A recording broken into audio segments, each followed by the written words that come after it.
yanımda Abşeron, bir yanımda Xəzərin. Küləklidir küçələr, günəşlidir səhərin. Həzi Kazım məhlədədir, yandırıb simavarını. Mirişdə damda dusa, uçurur quşlarını, uçurur quşlarını. Nə qədər vardı Bakı, hamımıza yardı Bakı. Ruhumuz sənə heyran, bixtiyardı Bakı. Elə burada qalasıyama, mən Bakılı balasıyama.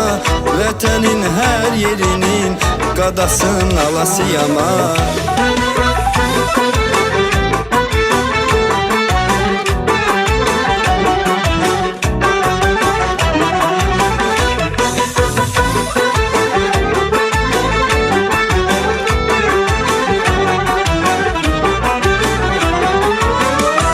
32 kəndinə get, hər kəndin öz dadı var. Qeyrətli oğulları, bir fani ustadı var.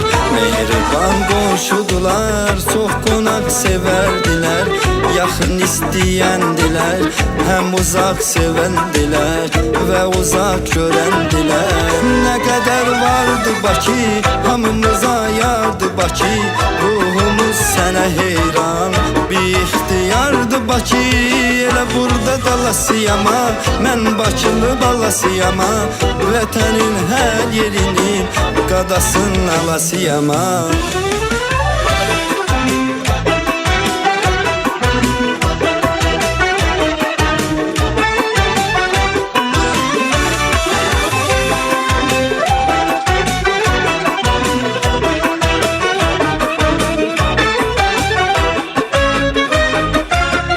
Şəhərin qız qalası Bakımızın simvoludur.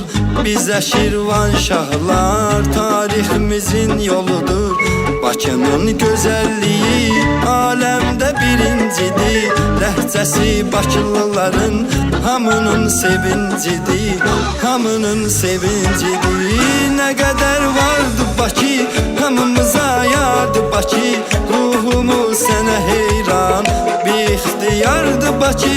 Elə burada qalasıyama, mən Bakılı balasıyama.